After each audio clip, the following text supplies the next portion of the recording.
Olá, pessoal, tudo bem? Eu sou o Gabriel Barbosa, estou aqui com o Davi Costa Lima, somos os fundadores do B2B Insiders, a maior e melhor comunidade de marketing B2B do Brasil. Estamos aqui hoje com a Guta Tomaskin, CEO da Purple Metrics. Estamos super felizes de ter esse papo com ela, nossa primeira convidada oficial do B2B Insiders. Prazer de ter você aqui com a gente, Guta. Gente, obrigada pelo convite. Adorei ser a primeira convidada oficial e adorei que você está usando a camiseta do Purple Metrics. Então, legal. A gente vai falar de honrada. branding, não dá para não usar a camiseta do Purple Metrics. Eu deveria estar, né? Não estou. Agora eu estou me sentindo mal. De jeito nenhum. Bom, mas obrigada, gente. Acho que vai ser uma boa conversa, porque a gente já tem boas conversas, né? A gente só vai fazer isso gravando agora. O desafio é trazer para o podcast. Mas Bom, então também me apresentando, né? Meu nome é Davi Costa Lima e como o Gabriel falou, nós somos os fundadores do B2B Insiders, a melhor e maior comunidade B2B do Brasil. E, bom, então o episódio de hoje é sobre posicionamento de marca, né? Quais são os desdobramentos, né, que um posicionamento pode trazer em nível de resultados, em nível estratégico e, consequentemente, em nível tático, que vai, obviamente, trazer os resultados. E, para isso, a gente trouxe, bom, a Guta, que dispensa apresentações em relação à parte de branding, mas, tá, vamos ao que interessa, né? Gabriel, você quer começar, então, aí? Comece no início. Vamos lá. Bom, então, para a gente começar o papo, né, como a gente tem um público bastante diverso, a gente tem falado que B2B não é nicho, né? Dentro de B2B você tem um universo, né? A mesma coisa que a gente querer falar de bens de consumo e o pessoal da Nestlé querer conversar com o pessoal que vende imóvel, né? São setores totalmente diferentes e todos são B2C, né? Então, público bastante diverso em B2B, né, que escuta a gente. Então, Guta, se você puder, então, falar brevemente, assim, a diferença entre estratégia de marca, branding, né, assim, acho que tem toda uma sopa aí dentro de marca aí que eu acho que é interessante para o público entender um pouco das diferenças e quais as consequências de fazer ou não estratégia de marca e branding. Boa. Eu não sei se tem muita diferença, na verdade, de branding e estratégia de marca. Porque branding, né, é a disciplina inteira da gestão da marca. E a estratégia é o pedaço da estratégia. Mas, obviamente, você construir uma marca também passa por toda a parte criativa, por toda a comunicação, as ações. Então, tudo isso, para mim, faz parte de branding e estratégia, é o pedaço da estratégia dessa disciplina, né? Tipo, qual é a diferença de marketing e estratégia de marketing? Então, acho que nesse sentido. Agora, é legal talvez definir branding, né? A parte 2 da tua pergunta, que, para mim, a marca é a forma como as pessoas percebem a empresa. Então, é a promessa feita anteriormente, o que essa empresa representa, quais valores, como é que é o estilo dela de desenvolvimento de produto, de serviço, o que eu posso esperar dela. Ela é premium, ela tem um serviço agregado, como é que ela trata os funcionários, toda essa percepção. A marca, né? A imagem, o conceito da empresa. E aí, branding é você estrategicamente confeccionar, entregando as pistas de como você quer ser percebido como empresa pelas pessoas. Então, acaba sendo um trabalho bem estratégico, né, na prática. De você entender como que as pessoas estão te percebendo e como que você está se portando, e aí pensar, tá, qual que é a melhor, estrategicamente, quem eu sou e qual é a melhor forma de eu me apresentar para que as pessoas entendam quem eu realmente sou, sabe? Enfim, então, fui meio conceitual, mas acho que deu para explicar bem. Não, bacana, deu para entender. E assim, trazendo para um nível de estratégia de marketing, né? Pensando em branding, a gente consegue forjar um branding do início do tipo, existe um passo a passo, eu poderia pensar assim, cara, eu vou estudar meu ICP, de certa forma, e a partir desse estudo, eu vou construir uma estratégia de branding que eu sei que vai ajudar. Existe alguma metodologia dessa forma, assim, uma coisa bem passo a passo? Uhum. Existem várias. E a que eu desenvolvi é a que a Brandim usa atualmente, né? A Brandim é a agência de branding para startups que eu fundei. Então, assim, rapidinho a minha história, eu fui de performance para branding, tipo 10 anos de branding tradicional, projetos globais com Coca-Cola, L'Oréal, etc. Um pedaço dessa atuação em branding foi dentro de publicidade com a pegada de marca. Fundei a Brandim, que é a primeira empresa de branding para startups da América Latina. Crescemos pra caramba muito rápido, começamos a fazer branding com uma pegada de resultado. Então, como que eu uso marca para trazer resultado? Porque a gente estava trabalhando com empresas orientadas a resultado e muito que metrificam tudo. E aí, vendo o resultado de curto prazo, eu tinha muito esse mito, né, de que branding era longo, mas entendendo o resultado de curto, as pessoas começaram a me fazer essa pergunta em todo podcast, etc., como que mede?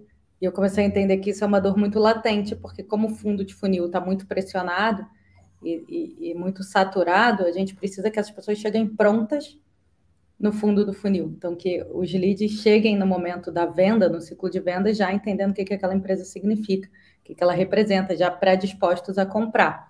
Então, isso está colocando a pressão no topo de funil, que é brand, né, onde o branding é muito presente. E não tem um jeito contemporâneo de medir, a gente mede muito por métricas de vaidade, por awareness, por alcance, por interações. E isso é antiquado, porque a gente não é mais um marketing de massa. Então, saí da Brandim para fundar o Purple Metrics, que é a empresa que hoje eu sou CEO, e a gente mede o impacto de branding no comportamento do consumidor. Então, tudo isso para poder responder a sua pergunta, que era... Peraí, me lembro a sua pergunta. Não, se existia uma metodologia. Mas, metodologia, assim, isso. até rapidinho, só falando o que você falou, tem aquele no B2B, você tem só 5%, né, em média, estão aptos à compra, porque 95% você tem ali várias questões que... Estão no momento de compra, né? Exato, estão no mercado para esse produto. Você acha que o branding dessa metodologia, trazendo para o B2B, é o que vai fazer a pessoa chegar naquele 5%, já tendo uma vantagem, já colocando a sua marca já em vantagem competitiva? Sim, sem dúvida. Às vezes até acelerar o processo desses 5, né? Deles entrarem no ciclo de vendas mais rápido, porque na Brandim era metade dos clientes B2B e metade B2C. Não tinha muita especificidade para B2B, assim, funciona igual para os dois. Aí você falou muito de ir em cima do ICP, né? Eu sempre gostei de falar que é um malabarismo. Então, você tem 3 bolinhas que tem sempre que ficar no ar. Uma delas é a verdade para você. Então, de nada adianta a sua marca não representar quem você é, porque isso só vai ajudar a decepcionar o cliente e eles vão churnar, né? Eles vão cancelar ou enfim, ficar chateados. Tem que ser relevante para o teu consumidor. Então, o primeiro ponto é ser verdadeiro para a tua empresa, para a tua marca. O segundo é ser relevante para o teu consumidor. Então, tem que ser alguma coisa que as pessoas realmente querem. Então, ir para o ICP é um ponto. E a terceira é ser diferente da concorrência. Então, você tem uma proposta única, né? Então, é muito difícil manter esses 3 pontos em equilíbrio, né? É mais fácil falar. Então, esse é um bom ponto de partida. Mas existem diversas metodologias de branding. Eu acredito realmente na que a gente construiu na Brandim, porque ela tem essa pegada mais de vida real, orientada para resultado e enxerga branding como uma sementinha que está em evolução. Tanto que o Brand Book ele não é em PDF, ele é no Notion. Então tem uma noção de que a marca é um caminho que você vai pôr em teste e vai evoluindo dentro desse caminho pré-determinado. Não é um conjunto fechado de regras que não podem ser rompidas, sabe? Então, eu gosto muito dessa visão para branding.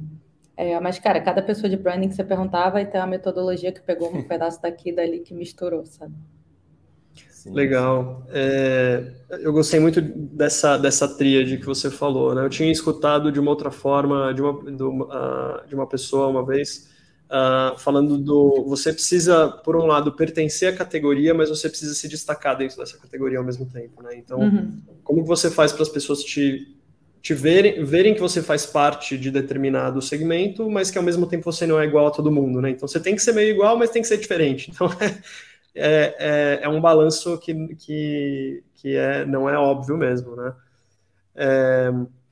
E sobre esse ponto, né, que você falou de fazer um negócio que de fato dá certo, né, um negócio que é prático, E que no final do dia, pelo que você disse, você não vê tanta diferença no B2C e no B2B nesse sentido. Como fazer um posicionamento de marca de uma forma prática que funcione, que seja de fato eficaz? Vai muito de sair um pouco, eu acho que o principal erro é as pessoas quererem ficar muito no conceitual, sabe? Eu acho que você tem muito que entender o que realmente as pessoas estão comprando, sabe? Outro dia eu vi um post de LinkedIn, que eu agora esqueci o nome dele, mas muito bom, de persona, sabe? Cara, eu já gastei milhões com persona, e aí, sei lá, você tem um restaurante na praia, vamos supor. E na praia, tipo, na cidade de praia, né? Para nós que somos cariocas. Para os paulistas, na praia. E aí o cluster fala, tipo, é uma mulher divorciada que mora no bairro tal e que faz pilates e tá. E ele fala assim, cara, isso não me importa. Qual que é a definição que mais te importa? Essa ou, tipo, fulana está sozinha com 2 crianças na praia, eles estão o dia inteiro sem comer, uma delas precisa fazer xixi. Entendeu? Então, eu acho que às vezes as pessoas elas tentam criar um mundo de... Apareceu aqui erro de gravação, vocês viram? Só para mim? Não sei. Nossa, foi só você. Não, para mim não. Pode ser que Tá tá. de boa, Tá. Eu acho que às vezes as pessoas elas geram uma vontade de criar umas promessas e falar do empoderamento da sociedade, sabe? Tipo, umas coisas assim que não são como as pessoas compram. Então, acho que a melhor forma é entender realmente o que está movendo aquelas pessoas, sabe? E qual que é o diferencial, porque às vezes a gente fica achando que é a tecnologia do... Acabei de ver aqui na luz. Às vezes a gente acha que é a tecnologia do sei lá o quê, sabe? Tipo, e na real a pessoa está comprando porque, sei lá, alguém indicou, sabe? Porque o chefe mandou. Então, eu acho que muito do posicionamento passa por realmente entender como que esse processo decisório de compra está sendo feito, sabe?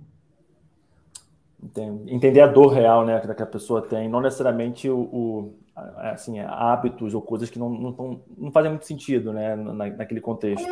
Assim, a dor real ou a motivação ou o gatilho da compra, o momento, eu acho que assim, é realmente separar e olhar e falar, cara, como que está movendo o comportamento dessa pessoa, que é inclusive que a gente mede no Purple, né? Mas o que está movendo o comportamento desse sujeito, sabe?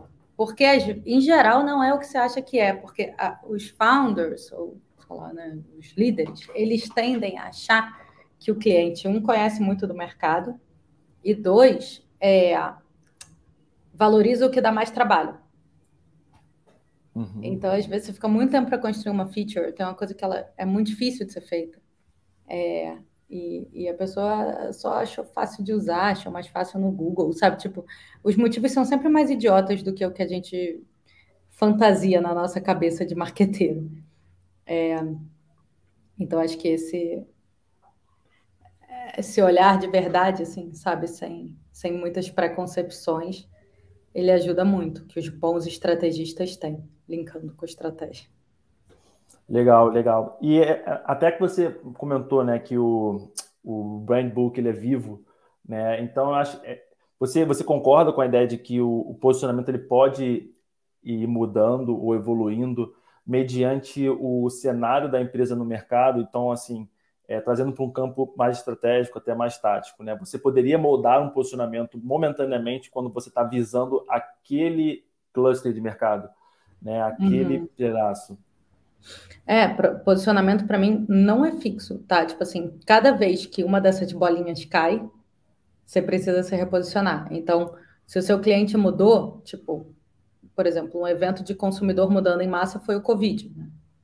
Todos os critérios de decisão da cabeça das pessoas se transformou, né? Tipo, será que eu vou conseguir trabalhar, pensando aqui um B2B, será que eu vou conseguir trabalhar remoto? Será que eu vou conseguir manter as pessoas da minha empresa? Virou todos os critérios, então meio que todo mundo se reposicionou. Às vezes os concorrentes se posicionam e aí o seu diferencial muda, né? Porque o diferencial é sempre em relação ao concorrente. Às vezes o contexto muda e isso também muda o cliente, né? Então, sei lá, um exemplo que eu gosto muito de dar são as marcas de cerveja, que elas pararam de fazer sentido na cultura, sei lá, 10 anos atrás, e tiveram que se repensar. E às vezes você muda, porque mudou uma gestão, porque mudou o produto, porque mudou a precificação, porque mudou a tua visão de mercado. Então, todas essas coisas são gatilhos para reposicionamento. Então, eu acho que posicionamento... Eu nem gosto de falar assim, tem que rever a cada tantos anos, porque eu acho que tem que rever quando um desses malabares cai. Tem mercados em que isso meio que acontece sistematicamente a cada tanto, sabe? E a empresa começa a entender que a cada 5, 7, 10 anos tudo para de fazer sentido, você precisa repensar, e eles já se adiantam a ficar pesquisando a cultura, etc., para conseguir mexer. Mas, em geral, o marketing começa a reparar porque alguma métrica começa a cair. Tipo, o ciclo de vendas começa a ficar mais devagar, começa a chegar menos lead, o CAC começa a subir muito, ou seja, alguma ineficiência, né, começa a aparecer no processo. Em geral, é porque você está mal posicionado. Então, assim, acho que de forma macro é essa. Aí, da forma média você tem que ter um posicionamento, mas você tem que deixar espaço para serem feitos ajustes e testes que não vão contra esse posicionamento, porque consistência é muito importante. Então, o objetivo do posicionamento é fazer o teu consumidor, o teu cliente, tomar a decisão mais rápido, porque ele já entendeu o que você representa, quais são os seus diferenciais, para quem que você vende, o que dá credibilidade da compra, qual que é a proposta de valor. Então, o posicionamento é um atalho para a pessoa entender o que isso significa. Beleza? Então, se você fica mudando a mensagem, a pessoa não entende o que você quer dizer. Então, não é que você pode ficar mudando o posicionamento o tempo todo, mas você pode ir refinando a forma como você entrega essa mensagem, meio que pecinhas do quebra-cabeça e montando o quebra-cabeça. Então, acho que tem 2 níveis, sabe, de teste e evolução. Cara, eu acho bem legal o que você falou em relação a, tipo, aí a galera do marketing começa a ver que as métricas estão caindo, estão mudando, o ciclo de vendas está alongando. Isso é um problema de posicionamento, um problema de mensagem, que por sua vez é um desdobramento do posicionamento. E você também falou que, na verdade, o posicionamento está atrelado a mudanças comportamentais, a contextos macros, né? Cara, assim, se a gente parar para pensar, o B2B nos últimos 2, 3 anos, ele mudou assim, de uma forma sem precedentes, né? Tipo, nunca houve tantos players ao mesmo tempo, a barreira de entrada é muito baixa. E hoje também a gente tem uma forma de consumir, não somente conteúdo, consumir produtos, software, serviços, muito diferente, que talvez nova, inédita, né? Então, por conta disso, as métricas, historicamente sempre pautadas em CPC, em coisas assim, elas estão totalmente perdidas, assim, não há quem consiga entender para onde é que vai. E o problema ele é estratégico, ele é um problema de posicionamento, é um novo momento, as pessoas... E eu percebo um pouco dessa confusão, que hoje os profissionais eles estão um pouco perdidos nesse cenário todo. Como é que você vê isso? Você acha que o posicionamento ele serve para tentar dar um pouco de clareza nesse momento em que tem muitos profissionais confusos? Eu acho que o posicionamento ele ajuda o consumidor, né, o cliente.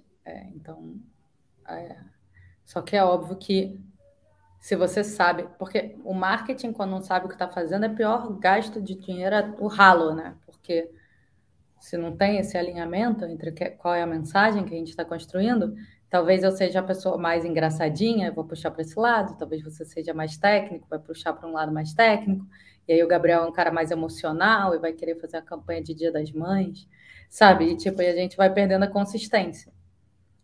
Então, o posicionamento ele evita que a gente jogue dinheiro fora, porque a gente está comunicando coisas que não estão construindo uma mensagem única na cabeça do consumidor. Agora, o bom posicionamento, ele deixa o consumidor não confuso, né? Mas, tipo, esse é o principal ganho, eu diria, assim, de confusão. E de métrica, o principal ganho é que essa pessoa chega pronta num processo de venda. Então, tem muita gente que vem com um papo, tipo, product-led, que eu sou super a favor, tá?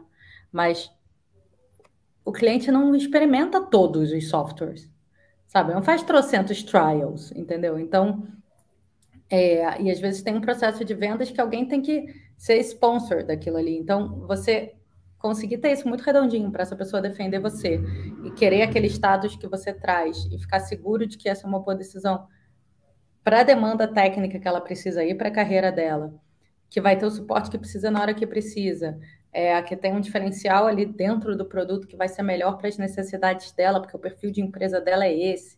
Então, acho que tudo isso, o posicionamento, ele entrega. E aí, como é que você vê isso? seu CAC é mais baixo, porque a pessoa, você vai precisar de menos esforço para ela entrar no teu processo de venda, porque ela já veio vendida. O seu ciclo de vendas é mais ágil. A quantidade de leads, a taxa de conversão é mais alta. Um vendedor, às vezes, dá conta de mais lead, porque ele tem que fazer menos reuniões. Tem mais gente usando o trial. Enfim, então, a aprovação ela é mais fácil dentro da empresa. Às vezes, você aumenta o referral, member get member. A pessoa nem pensa em trocar de software, abrir concorrência a cada tanto. Então, acho que esses são os efeitos práticos, né, de você ter um bom posicionamento. E acho que uma coisa legal desse ponto que você passou agora, Guta, é que isso são as maneiras, talvez, as consequências, né, do posicionamento ter sido bem feito ou não ter sido tão bem feito, né? Mas a gente como marqueteiro, a gente quer mensurar as coisas para a gente poder acompanhar e poder, de certa forma, tentar controlar para que a gente chegue nos efeitos desejados, né? E o Davi falou um pouco de métricas, talvez um pouco mais ali no final, né? Assim, a mídia já acontecendo, etc., CPC. Eu quero tentar... Eu estou buscando cada vez mais evitar falar fundo de funil, meio de funil, topo de funil, porque a gente funil é mentira, gente. Funil é fake news. Né? Exato, é fake news. É fake news. Então, eu estou tentando parar de falar para o funil deixar de existir de fato, mas assim, olhando um pouco mais para o começo da comunicação, quando esse primeiro contato que acontece com a marca, em que o posicionamento ele serve como esse atalho para o comprador entender quem você é, o que você faz, por que você é diferente, etc. Como que a gente mensura se o negócio está dando certo nesse campo mais da mensagem alto nível, numa mensagem que você está educando um pouco mais esse comprador e numa mensagem que no final faz com que aquele comprador confie mais na sua marca? Então, eu não existindo, criei uma forma, né? Então, o Purple Metrics é exatamente essa métrica de meio de caminho, porque o que a gente faz é conectar a emoção que a comunicação gera com a intenção de comportamento. Porque se você pensar, o objetivo de uma comunicação de branding ou de posicionar a marca, ela não é vender, ela não é gerar uma ação. Você vai vender para os 5% que estão no momento de compra. Os outros 95% não é observável. Eles não necessariamente clicaram, baixaram, comentaram, compartilharam, e mesmo assim eles podem estar mais convencidos de comprar seu produto. Eles podem ser mais leais a você. Eles podem querer pagar um preço acima da concorrência. Eles podem querer estar abertos a vários produtos da tua marca. Então, você tem várias intenções de comportamento que elas se concretizam no momento da jornada de compra, né? Que os antigos chamariam de fundo de funil. Então, então esse momento, né, de você posicionar a marca e o produto, eles geram intenções de compra. Então, para mim, o melhor jeito de medir é via pesquisa. Por quê? É o único jeito de você saber o que está passando na cabeça da pessoa. Você pode até... A gente está brincando com alguns modelos estatísticos para calibrar isso com algumas proxies de comportamento. Mas você ainda precisa... Quando você tem o ouro, que é o que está dentro da cabeça das pessoas, todas as outras proxies caem muito mais no lugar. Então, assim, para mim é pesquisa. E a gente desenvolveu uma metodologia que é muito mais contemporânea, porque não é sobre awareness, etc., que não é sobre o funil, né?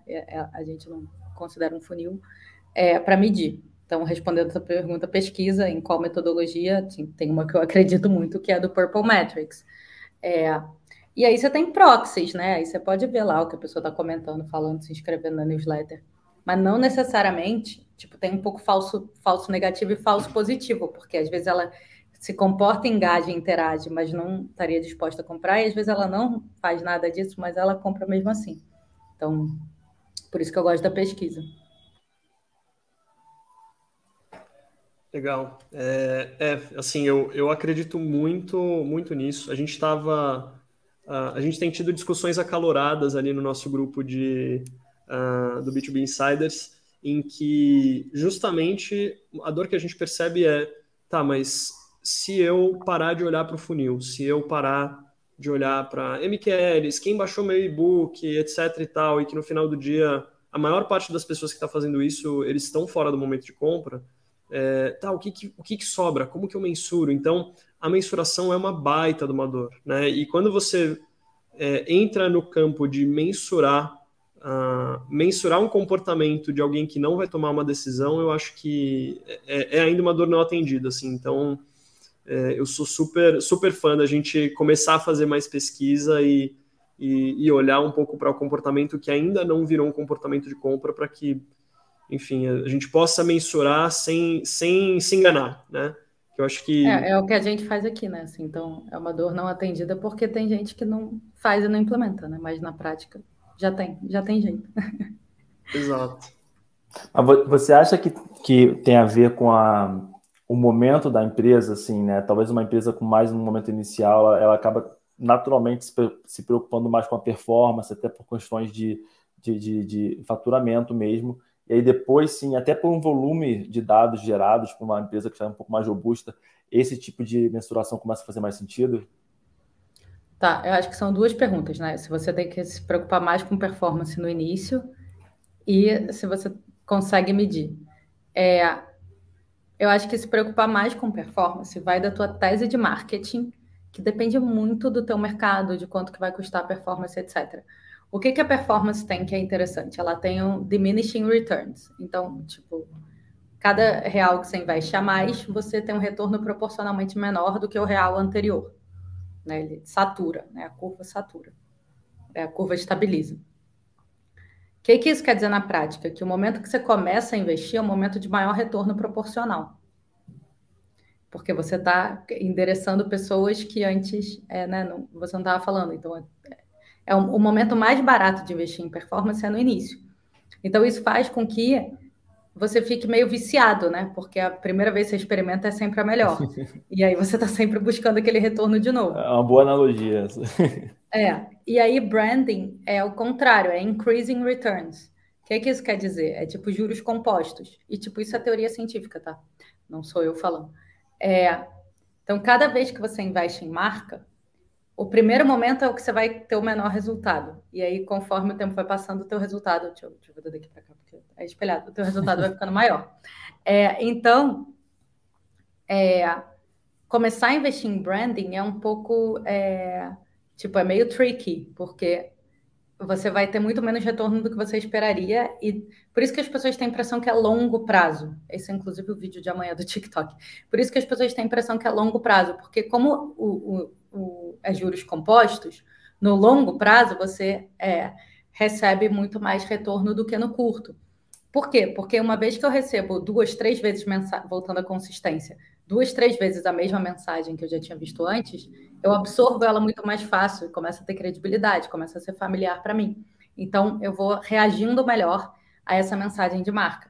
Ao contrário da mídia de performance, que uma vez que eu já vi 2, 3 vezes, eu não estou comprando mais, sabe? Quando aquele ad fica aparecendo para você infinito, eu não estou comprando mais, você só está pagando mais vezes para me impactar a mesma pessoa que já teria comprado. Então, esse desequilíbrio faz com que a performance seja muito mais interessante no início. O que é importante é que você se prepare para o momento da saturação e do platô, porque vai bater num platô. Então, por exemplo, agora no SXSW teve um painel que falou disso, né? Que o único jeito de você não bater num platô de performance é você investir em branding. E aí se recomenda que pelo menos 40% dos seus investimentos sejam para isso. E quanto mais estabelecido o mercado, mais se deveria investir em branding, para que a sua performance nunca pare de funcionar e nunca bata no platô. Beleza. Aí como é que você faz para medir branding? De forma quantitativa, você precisa ter quantidade de dados. Então, assim, não tem invenção da roda. A gente aqui no Purple consegue medir com relativamente menos quantidade de resposta e alta frequência. Então, com muita frequência e aí menos quantidade de resposta do que uma pesquisa tradicional. Mas ainda assim, se você tem 100 clientes, é melhor você sentar e conversar com eles do que você tentar rodar qualquer coisa, porque você vai ter uma taxa de resposta que seja 10%, que é alto, você vai ter 10 respostas. E aí, se o Davi estava no momento ruim, num dia ruim, ele impacta, ele interfere muito na pesquisa, né? Então, é muito menos pelo quantitativo e vai mais para o qualitativo. E conforme você vai crescendo e tendo volume, você começa a ter opções quantitativas viáveis que você não tinha quando você não tinha volume. Tá meio que essa balança, sabe? Sim, sim, faz sentido. Engraçado que isso cai um pouco no que o Gabriel falou mais cedo, que foi inclusive um dos papos hoje lá do grupo, que é B2B não é nicho, né? Então acaba que você tem que entender um pouco do seu go-to-market, você tem que entender um pouco do seu mercado para você saber qual é a melhor forma que você vai medir, né? Não somente a sua performance, mas a sua marca. Então não existe uma metodologia única, né? Você tem que entender muito bem onde você está inserido dentro do mercado para aí sim achar o melhor caminho. Total, e partir dos teus objetivos, né? Então, assim, tem empresa que é venda, tem empresa que é retenção, tem empresa que é aumentar o ticket médio, tem empresa que é upsell, tem empresa que é abrir um novo mercado, uma nova praça, um novo demográfico. Então, tem empresa que é parceria. Então, depende um pouco disso, né? E aí, qual que é o comportamento desse tipo de público? O que influencia a compra? De novo, voltando ao posicionamento. Por que esse ser humano compra isso? E aí você consegue entender, daí saem as mídias, onde que esse povo está e as mensagens, né? Legal. Bom, acho que a gente passou por várias coisas aqui. A gente passou por né, assim, o que é branding, o que é posicionamento, como fazer posicionamento, como mensurar o posicionamento. E a gente tem um quadro aqui no podcast que é o quadro de o que você faria, né? Que é um pouco do assim, o resumo. A gente tem um quadro, eu sou a primeira convidada. É que a gente fez esse quadro para nós dois. A gente, no primeiro o Davi falou e no segundo eu falei. Eu falei, eu tava pensando agora, mas, cara, eu não conseguiria falar isso, cara, com essa naturalidade, assim, a gente tem esse quadro aqui no Fã. Consistência de marca, gente. É isso. Bom, então, o que você faria de hoje, a gente estava pensando no seguinte cenário, né? O que você faria se você entrasse hoje numa startup, numa scale-up, e você precisasse ou criar um posicionamento ou um posicionamento do zero ou mudar o posicionamento da empresa, né? Não sei se você prefere falar isso sob a perspectiva, de repente, uma SaaS de ticket médio baixo ou... Vamos desenhar mais, porque assim, ou é startup, ou é scale-up, ou eu tenho que mudar, ou eu tenho que criar, porque aí são cenários diferentes. Tá bom, vamos lá. Então, você tem alguma preferência ou... Não. Tá bom, vamos lá. Vamos falar de uma scale-up, ticket médio baixo, SaaS... O que é baixo? Né, que você... Tipo, assim, R$1.000. Tipo, mil reais, de 500 reais, vamos no meio. Tá. 500 reais por mês, scale up, então tem algum investimento para fazer, mas ainda só investiu em performance e não investiu em marca ainda. Então precisa agora começar a olhar para a marca. E aí, o que eu tenho que fazer? O que eu faria, tipo, primeiros 100 dias? Assim, o que você começaria, para onde você começaria olhando? E supondo que, né, assim, você não é... Eu entro para branding, né? Eu entro para ser pessoa de branding. Assim, a gente tem muitas empresas assim que tem ali, assim, um CMO que, assim, não é um especialista em branding, por exemplo, né? Eu sou assim, tá. Bom... Não, eu estava tentando entender de que ponto de vista. Então, acho que, assim, a primeira coisa é sempre entender por que as coisas estão acontecendo, né? Então, onde estão os gargalos e... Tá, legal, essa performance já entrou no diminishing, tipo, returns, ou ela ainda está marretando o resultado para a gente, né? Eu ainda estou abrindo mercado novo. Como é que está a consistência? Como é que as pessoas estão percebendo essa marca? Como é que é o produto em si, né? Porque às vezes é difícil se posicionar sem conhecer. E aí tentar conhecer esse mercado, porque eu acho que a primeira coisa é conseguir entender o que move os clientes, como que é o produto, os malabares, né? Quem são os concorrentes. Então, eu sempre gosto de começar entendendo da primeira visão da empresa e depois como que o mercado está configurado. E aí, entendendo que ela precisa de um novo posicionamento, porque alguma coisa está dando errado, né? Então, assim, não está claro o que ela faz, o que está levando a essa necessidade de novo posicionamento. Tipo, na real, tentar chegar no real problema, né? Porque posicionamento é uma resposta a alguma coisa. Então, acho que eu tentaria chegar em qual que é o problema. E aí, entendendo que é isso, que é posicionamento em si, partir para para fazer o posicionamento. Aí você tem sempre o dilema fazer dentro de casa ou contratar uma agência. Então, quem são as pessoas? O time tem backlog, eles têm um conhecimento técnico para isso, tem uma metodologia aqui, ou na real eu vou querer contratar uma brand team, porque eu vou querer contar com o time deles a expertise, já fizeram isso várias vezes, vai ser rápido, o time tem backlog e eu só funciono como cliente. Ou não, eu quero ter controle aqui dentro, porque eu vou ficar testando A, B e C, e, enfim, eu quero que esteja mais alinhado com a minha cultura e eu, enfim, estou com tempo para gerir essa pessoa. Então, acho que tem essa decisão também, né? Se vai fazer dentro de casa ou fora. Eu acho que seriam esses os meus primeiros passos. Boa. Só para, pelo menos, finalizar, já que a gente não tem nenhuma pergunta a mais, mas me bateu curiosidade se você lembra de algum caso específico da Branding que você, talvez não, sem precisar dar o nome da marca, óbvio, mas que foi assim um case legal que talvez vocês tiveram que mudar um posicionamento, ou identificaram que o posicionamento tinha que ser mudado, enfim, alguma história Cara, nesse nível. quase todos os casos, assim, a gente sempre mudava o posicionamento, né? Porque, em geral, quando a pessoa vai fazer branding, é porque tem alguma coisa que não está muito sendo compreendida, né? Então, assim, tem caso de CAC cair para 1/3 do valor com o dobro de quantidade de usuários sendo vendidos. Assim. Porque mudou o posicionamento. Antes mesmo de lançar a nova marca com visual, só de mudar a forma que a marca está fraseada, sabe? Então, o posicionamento era o maior impacto de curto prazo. Assim. A partir do momento que você começa a mexer, entende posicionamento e mexe, imediato, assim, imediato, resultado financeiro mesmo, econômico, sabe? Então, eu acho que é um mega atalho, sabe, dentro da disciplina de branding, de resultado de curto prazo, assim, de mudar a tua percepção e aí começar a trazer mais resultado, sabe, rápido. E aí conseguir mais budget para depois ir fazendo as coisas que precisam de um pouco mais de tempo mesmo e maturação. Como é que na prática você mostra em curto prazo uma mudança de posicionamento? É por mídia, por... Depende do canal Em geral, eu gosto de usar os canais que a própria marca já usa, né? Então, tipo, sei lá, às vezes é mexer na landing page primeiro. Porque aí a galera que tá chegando no fluxo normal, porque você mexe em tudo, você não sabe o que fez efeito, né? Então, Sim. tipo, tá, a galera passou por tudo isso aqui e chegou aqui. Tá. Essa landing page tá convertendo mais das exatas mesmas pessoas que chegavam antes? Tá, legal. Vamos começar a expandir a mensagem. Eu gosto muito de baixo para cima, né? Tá, qual é o passo antes da landing page?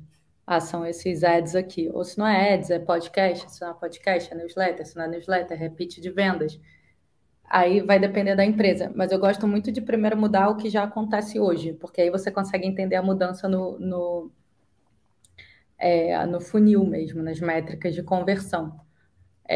E aí depois lançar uma campanha, se for campanha de comunicação, ou as ações de comunicação em si que entregam esse posicionamento.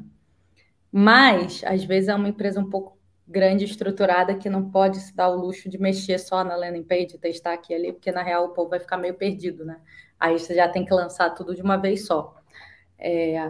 Mas quando dá, assim, ainda mais com startups scale-up, eu prefiro mexendo primeiro nos canais próprios, vai medindo, e aí vai pouco a pouco, sabe? E aí vai refinando o discurso até você gastar a energia maior para chegar no ciclo mais distante de você, que é a pessoa que te conhece menos. Muito bom. Bom. Muito bom, muito bom. Bom, a gente está chegando aqui no final do nosso papo. Eu estou bem contente que eu estou saindo com uma visão bem mais clara aqui sobre, enfim, por que posicionar uma marca, como fazer isso. Talvez não exista uma diferença enorme entre B2B e B2C, talvez acho que mais do lado da mensuração. Eu não acho que é igual B2B e B2C. Eu acho que o posicionamento, tipo, a dinâmica de posicionamento é muito parecida, é igual, talvez. O que muda é o canal onde isso se desdobra, sabe? Então, no B2C, às vezes você vai mais para massa ou para umas campanhas mais de comunicação tradicional, e no B2B você vai ter mais evento, rede social dos fundadores ou dos executivos, e ciclo comercial, e brindes, e feiras, né? Então, acho que como muda a plataforma, acaba mudando o jeito de falar, mas na prática continua sendo uma mensagem, um diferencial às pessoas, sabe, propósito de valor. Guta, aonde que essas pessoas podem encontrar mais conteúdos do Purple Metrics e da Guta? Boa, muito bom. Cara, acho que LinkedIn, eu sei que nas últimas semanas eu estava fora do Brasil e escrevi pouco, mas eu sou bem ativa no LinkedIn, tanto eu quanto o Purple. E TikTok. No TikTok é Guta do Purple Metrics. E no LinkedIn é Guta Tom Maskin, ou Purple Metrics. Então, eu acho que essas são. E aí a gente tem newsletter, etc, etc, etc. Mas eu acho que desses canais você consegue achar todo o restante do conteúdo. Tem até. Agora eu vou ter que botar esse lá. Mas tem uma playlist de podcasts no meu Spotify, por exemplo, pessoal, sabe? De tudo que eu escuto de marketing, eu vou jogando para lá. Então, enfim, tem uma multiplataforma aí. Mas a Muito partir bom. do LinkedIn e do TikTok. Muito Você bom. Bom, para vai colocar quem... o B2B Insiders na sua playlist? Tem, agora vamos. Esse episódio aqui, com certeza. E Muito todos os outros que eu bom. ouvi. E achar bom. Então, não, quem quiser então encontrar Purple Metrics, encontrar a Guta no LinkedIn, no TikTok, os links estão na descrição aqui do podcast. E Guta, foi um prazer conversar com você. Eu espero que a gente marque outras mais para frente. Então, muito obrigado pela presença. Obrigada Não, pelo show. convite, adorei participar.